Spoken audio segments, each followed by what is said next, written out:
Hello আসসালামু আলাইকুম guys, দেখেন বৃষ্টির কারণে বুঝছেন পুরা বাড়িতে একবারে পানিতে দই দই দই দই করতেছে। কি করবো, মার তো আবার অনেক বুদ্ধি। হ্যাঁ, হে আবার এই গ্যাসের চুলাটা বানাইছে। এখন ভাত তো রাঁধতে বা বাচ্চারা তো আবার চলতো না, হেডে তো কোঁকো কোঁকো করে একটু হর হর খাওয়ানোর লাই। তো এই যে হরি বউ মিল্লা বয়া বয়া চুলাটাতে আগুন জ্বালাইতেছি আর ভাত রাঁধতেছি। হ্যাঁ, আরও কিছু করবো, হ্যাঁ দেখাইতেছি আপনার ঘরে।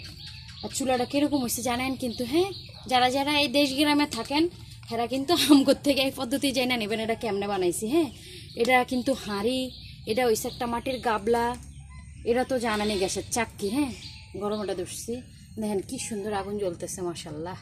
দেখছেন দেখছেন কি সুন্দর ভাত হয়ে যাইতেছে। এখন দেখেন মা এই যে শশা কাটতেছে, আজ যে সন্ধ্যায় আমরা মুড়ি মাখামো। হ্যাঁ, কালকেও একবার ফেস কেটে থুইছি, সেনাসুর আসিল না, আজকে সেনাসুর আছে।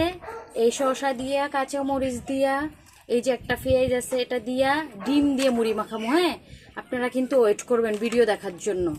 ঠিক আছে, ভিডিওটা কেমন হইব পুরোটা দেখবেন, তাইলে না ভালো লাগবো না। পুরো ভিডিও না দেখলে কি ভালো লাগবো নাকি? দেখছেন শাশুড়ি আম্মা কিন্তু অনেক ইউনিক। দেখছেন শশা কাটা কি দিয়া, বিদেশি চাকু দিয়া দেখছেন।